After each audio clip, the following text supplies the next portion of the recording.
Hey guys, it is Cheryl Pierce, founder of Skinworks San Francisco and founder of Soulworks. I help people reclaim their personal power from skin to soul so they can have more joy, peace, clarity, courage, and grace. Who wants more joy in their life? I do. Who wants more peace in their life in this chaotic world? I do. So in this webinar, I'm going to teach you the lost art of face reading and how to build immediate rapport. So I'm going to put my glasses on first. Let's see, share screen. Which one is it? Okay, this one, share. Okay, welcome in this webinar, The Lost Art of Face Reading, How to Build Immediate Rapport. So first of all, why do we need to build rapport? You know, as a trainer and coach, I've been asked before, what's the difference between those who have success and those who struggle? Well, if you think about it, life is just a series of interactions with other people, right? And it's the outcomes of those interactions that determine where we go or where we don't go. So, you know, influence your relationship with your people, with your team, with your children, with your parents. You know, we need to build rapport. We need to stay in rapport in all our interactions. So why? Why do we need to build rapport? To build trust. To establish connection, better communication, for better influence, increase likability, improve relationships, and so on and more. So what is face reading? And why do we need to learn face reading, right? So that we can communicate to, you know, using their language. So you're going to be let's see, learning 5 things to look for in anyone's face to build rapport. So first of all, what is face reading? Face reading is an ancient branch of Chinese medicine, which is thousands of years old. One moment here. Back then, during ancient times, ancient physicians discovered that the patterns in the features of people's faces revealed their tendencies for illness or health. Oh, and by the way, male physicians back then were not allowed to touch female patients. So they just depended on the patterns on the face to make their diagnosis. But as soon as they started using face reading for health diagnosis, they realized these same patterns reflected each person's inner personality, how they tend to think, feel, and behave, and when they needed to be happy in life. And then face reading then evolved into an early tool for personal growth. Thousands of years ago in China, face readers were the original therapists and personal coaches. They were the ones people consulted about love, career, and self-understanding. In fact, every feature of your face has a positive and affirming message for you to help you understand yourself and show you how to create a joyful and authentic life. And you can use this same knowledge to recognize the true nature of anyone you meet and how you can create rapport and make them feel safe with you and help them in ways that are a fit for their personality type.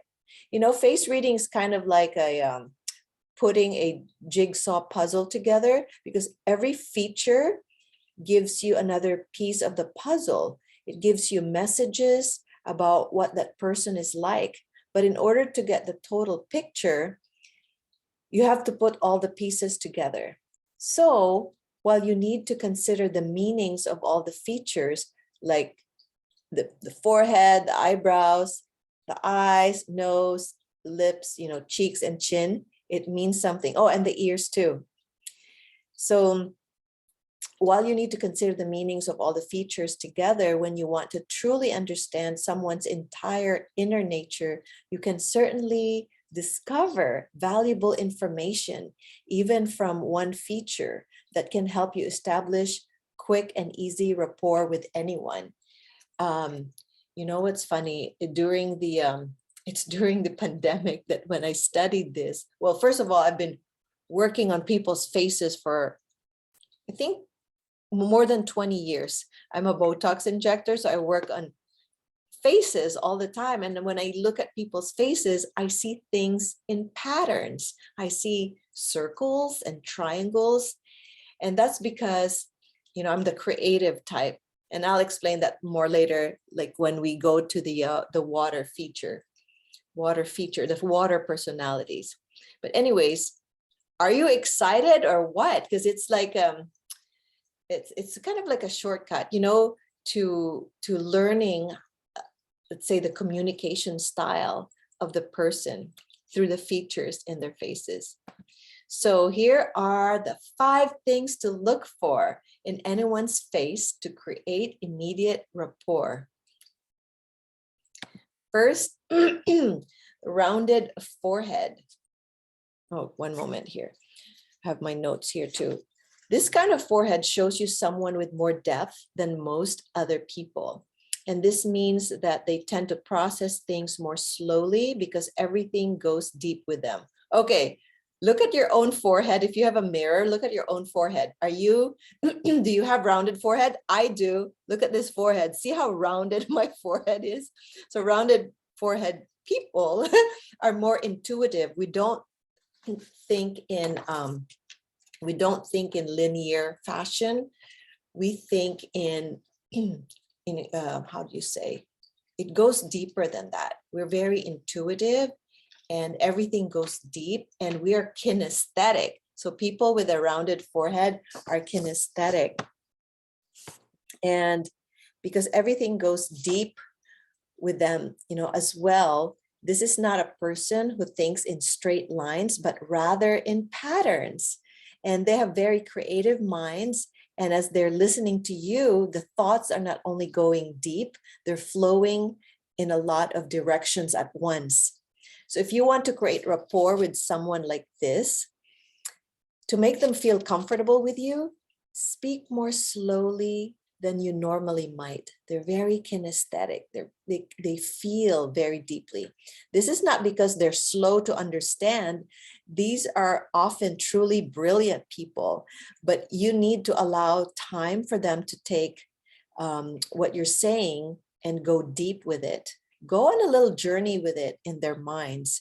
If you're talking a mile a minute, it'll eventually become overwhelming for them and they'll stop listening. So slow down and you'll earn their trust. So check out your own forehead, or look at your family members, your friends who have this type of forehead, very nice and rounded. Okay. Next thing to look at is a pointed nose. Here we have almost the opposite kind of person. Someone with a pointed nose will tend to speak fast, think fast, and they'll get bored if you speak too slowly. The conversation needs to be lively if you want to create rapport with them. They also have a lighthearted nature and will throw in little jokes as they speak. So if you can't joke back, they'll start to feel like you're not on their wavelength. So someone with a nose like this is often warm, personable, and emotionally expressive.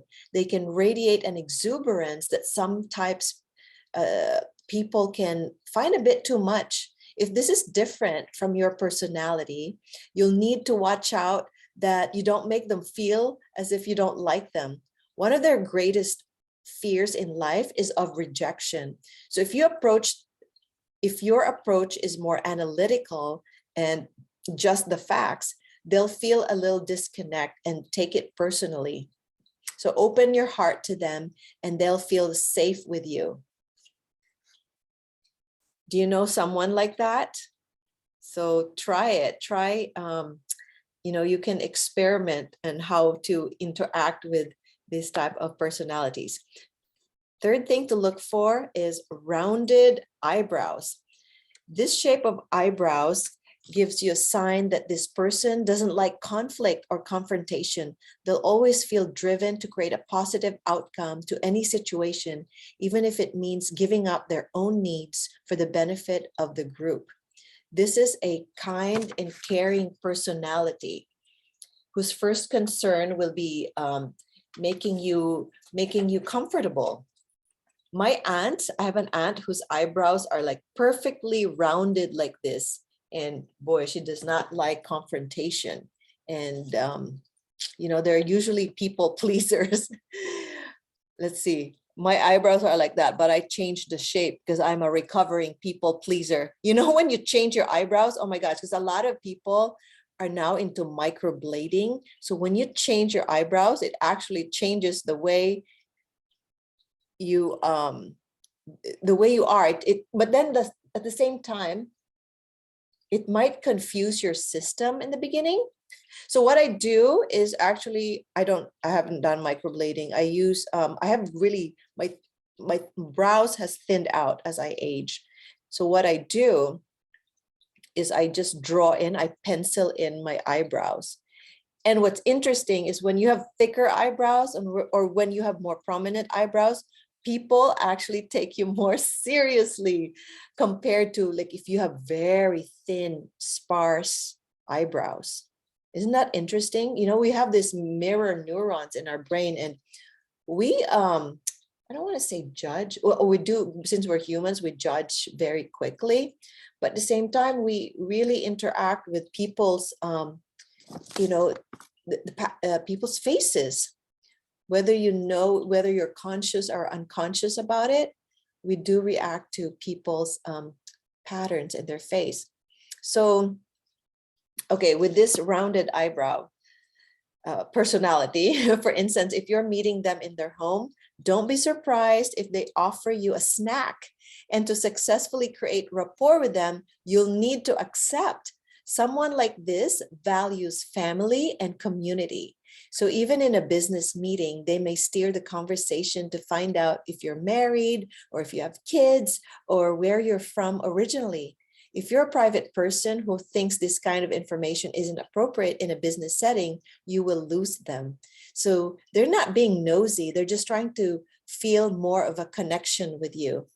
It's funny because there's some personalities, there's some people like you go to their homes and immediately they'll serve you food. They want to serve you food. It's an earth personality. They're very giving and very generous.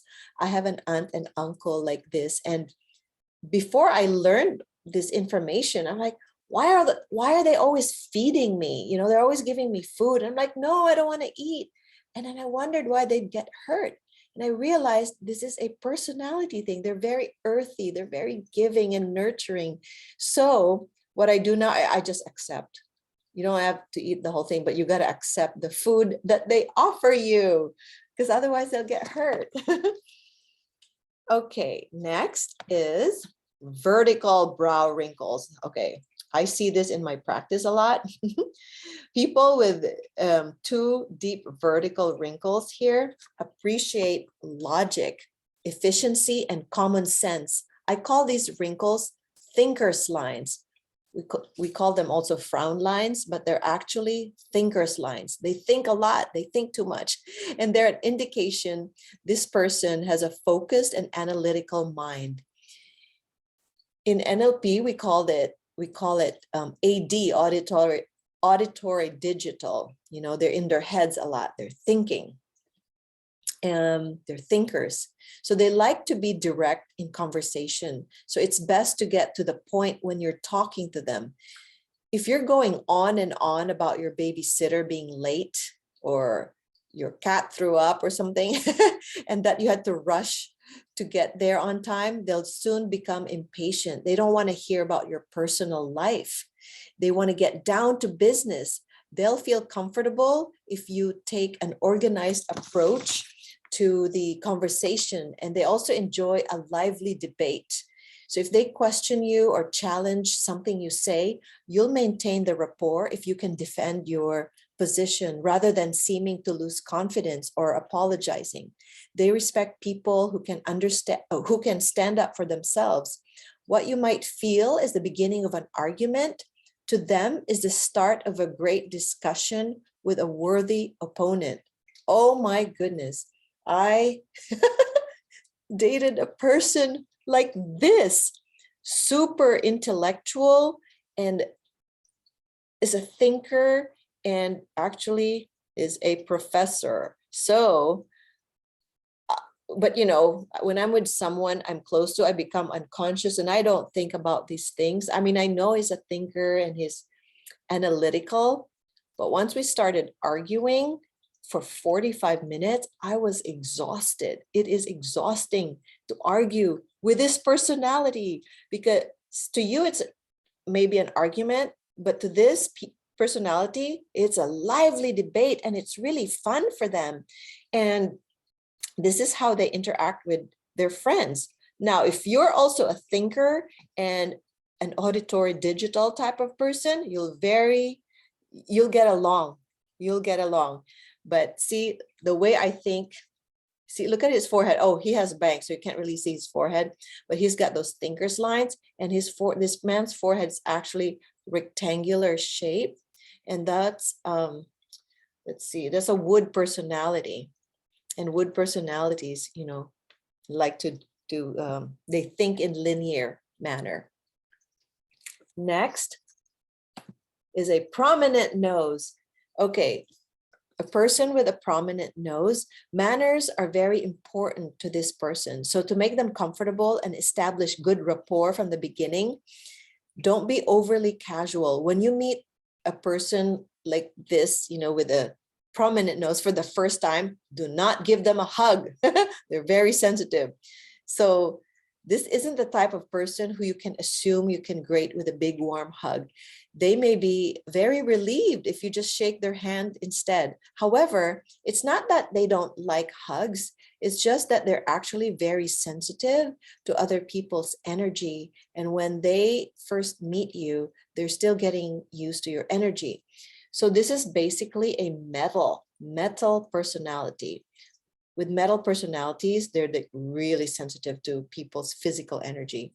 So you got to give them more physical space than you normally might, as they don't like people to come too close too soon. Maybe later when you've warmed up, but not too soon. This kind of person cares very much about the quality of everything they do. It's all about aesthetics.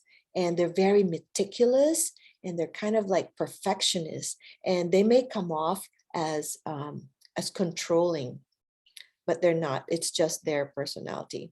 So the more you pay attention to the quality of the experience with you, the better.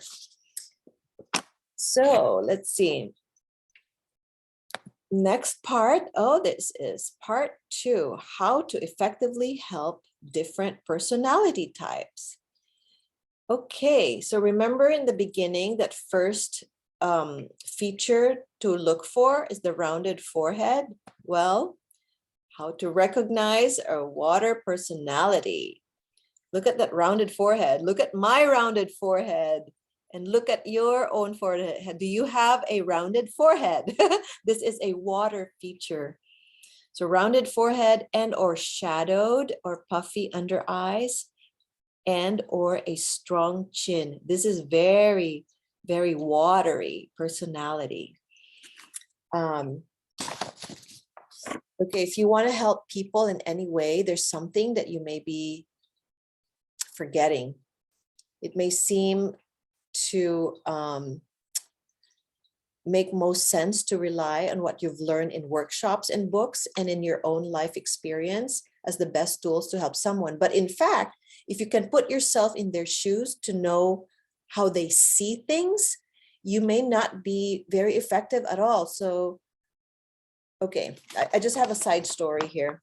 For example, Kathy, there's this Kathy, she's a personal coach who was completely frustrated by her client, Mary. She'd worked up a very straightforward plan to help her achieve her goal. It was a series of well-organized steps, so she couldn't understand why Mary is still had made no progress even after 3 coaching sessions. But Mary's personality couldn't cope with such a linear approach. To her, things were much more deep and complex than that. And she needed time to think about the implications of what this might really mean and tune in intuitively to see if it felt right. So if you're coaching someone like this with a water personality, you can't coach them into, don't approach them in a linear fashion. Like, okay, step 1, you got to do this. Step 1, step 2, step 3. No, this is not how they think. They're very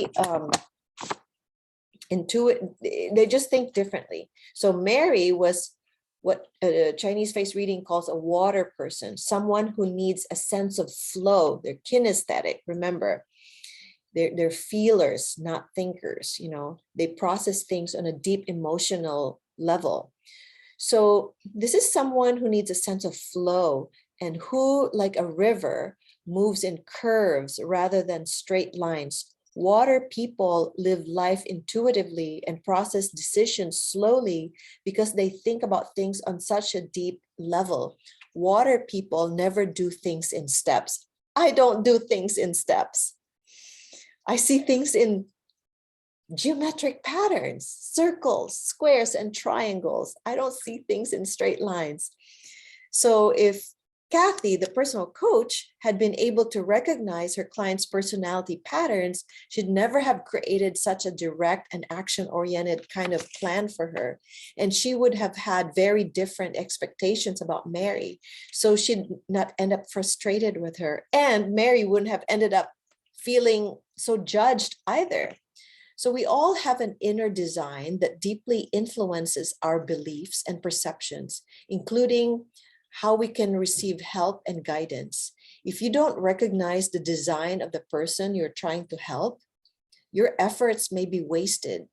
So here are some examples of how you can use Chinese face reading to help someone. Again, you can write this down. Water personality, rounded forehead and or shadowed puffy under eyes, and or a strong chin. Chin is a water feature. Under eye is a water feature. This is actually in Chinese medicine, this is called the kidney points. So in addition to the qualities mentioned about Mary, there are many important things to know about a water person. And an essential one is that there's always a lot going on under the surface with them. Just like the ocean depths or the way the tip of the iceberg only shows 10% of the total, there's so much a water person doesn't show you. So in a coaching situation, what that can mean is that if what you're suggesting doesn't resonate, they won't tell you. It's like they lose their voice, unable to explain what's wrong, and they can lose some trust in you as well. So on the surface, a water person can seem calm and easygoing, but underneath, they're often deeply emotional and frequently feel misunderstood by others. So here are 3 ways to effectively help a water person. One moment, let me drink. My throat's a little dry. I'm gonna drink some water here. Oh. Okay. Here are 3 ways. Oh, actually 5 ways to effectively help a water person. Honor their needs to process things intuitively. Be patient and allow them to build up trust in you. Integrate their natural creativity into helping you come up with a plan. Don't expect them to leap into action, but do keep them moving forward gradually. Keep reassuring them so their fear of the unknown won't make them tread water instead of making progress. So this is how you help a water person, because sometimes we just treat everybody the same, like a cookie cutter. especially in school. Oh my gosh, in school nowadays, I feel so bad for the kids in school, in grade school and high school, because everybody's treated the same, like especially kids, you know, let's say people with rounded forehead. Remember, they're kinesthetic, they're deep feelers. And the way they learn, their learning style is you have to walk through the procedure with them. You have to walk through the process with them. You can't just make them read a book, 23 chapters. Oh my gosh. Like me, please do not make me read a book, because it doesn't, I don't process it that way. You know, I just learned this actually more recently, that I'm auditory. I process things auditorily and also visually. So I learned better watching videos, because I could hear what they're saying and I'm watching what they're doing. I have a side story here about when I specialized in skin and wound care many years ago. I'm a nurse, and I've been a nurse for 26 years. And when I specialized, I took a course on wound care. My professor said, Cheryl, you need to go to counseling. I'm like, why? They said, you might have learning disability. And I said, what are you talking about? I'm an A student. It's just that I couldn't pass this test. It's a very difficult test. I kept failing the test. And so I had to figure it out the hard way. So you know how I passed the test finally is I had one of those tape recorders. Okay, this is dating me now. You know, one of those small record. I read the textbook. I recorded myself and listened to it. And guess what? I passed the test. I passed the darn test. But that's how I process things. I have to hear myself. I have to hear and see. If I read a textbook, oh my God, it doesn't process well. Oh, and I have a brother who's also kinesthetic. And he was in the military. He was a Hitachi helicopter mechanic. And when it came time for the exam, he said, there's no way I'm going to pass this test. He cannot sit there and take the test. So he requested the instructor to take him outside in front of the Hitachi helicopter, and he will explain everything. So he has to touch things, he has to feel it. So those are kinesthetics. And nowadays, kids are just diagnosed easily with ADD or learning disability, and they're just giving them drugs because they think they're, you know, ADD or have some learning disability, when really these kids are kinesthetic. They just process things differently. So here's another water personality. He has a rounded forehead. He's got, see that shadowed, puffy under eyes? It's very watery. It's a watery person. And that strong chin. Oh, and that beard. This is very interesting. Men who grow a beard in this shape, in this chin, this is, they don't know it consciously. Unconsciously, they're actually, when they feel like they're being challenged, and when they feel like they're losing their power, they will deliberately grow this shape of beard because they want to assert their power. They don't know that, it's unconscious. But the chin is actually, let's see, the stronger the chin, the more influential the person is. If you notice, all the US presidents have strong chins. Have you ever seen a US president with no chin? Because the person with no chin, they actually were oppressed, their voices were suppressed, especially as children. They were not allowed to speak up. But a person with a stronger chin, you know, this is a water feature. This represents your endurance and stamina to endure life's challenges. So isn't that interesting? So that's a water feature. And this is not in my presentation, but the ear is also a water feature. The bigger the ears, the bigger risk they take. people with smaller and narrow ears, they value certainty and safety. And yeah, they don't take huge risks. Okay, let's move to, oh, here's another water personality feature. Look at the eyes, look at the forehead, it's rounded, and look at the under eyes, shadow and puffy under eyes. So that's a water feature. I mean, she's not all water, but I'm just pointing, again, just to remind you, this is like a jigsaw puzzle. So we're putting all the pieces together. Okay, how to recognize a wood personality. We are moving on to the wood personality. Wood personality have strong eyebrows and or large jaw and or indented temples. A wood client would have loved the plan. Remember my story about Kathy, the personal coach, would have loved the plan that she created. These are people who value a logical and linear approach to everything. And there's nothing they like better than a plan that lets them leap into action. Wood energy is like a tree growing up and up in a straight line. But wood people can be easily frustrated if the plan is complicated or takes too long. They like to see quick results, and they can get distracted or give up.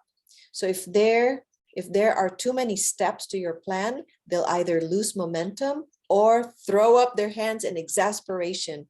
There are many important things to know about wood types, but one essential is how much they hate feeling judged or criticized. They're fearful of looking weak or being a failure. They respond best to enthusiastic praise about what they've done right and not attention to improving what they did wrong. So do you know a person like that? Wood personality. They have, look at that, strong eyebrows, square jaw, and or, well, you can't really see her temples, but you'll see other people's, with their deeper indent on the temples. That's a wood personality. Here are some ways. Let's see here. Look at that that wood personality right there. Check out these eyebrows and the jawline. This is very wood personality, and the forehead here. Let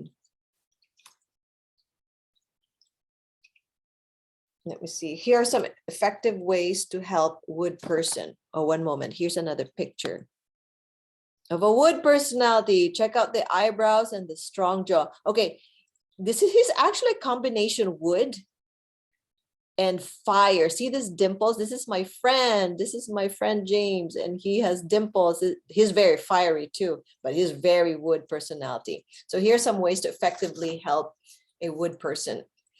Design an action plan that will give them at least one immediate result. Create a schedule setting dates to accomplish each step. Focus on practicality and common sense. Appeal to their competitive nature. Oh, he's very competitive, this person. Competitive nature, and turn the plan into a game. Make them feel like a winner and be their cheerleader. And you will gain rapport with them. Next is how to recognize a fire person. Okay, red or curly hair, or bald and or large eyes and or pointed nose. If you're trying to help a fire person, you have to make it fun. Oh, by the way, I'm definitely fire too. My behavior is totally fiery.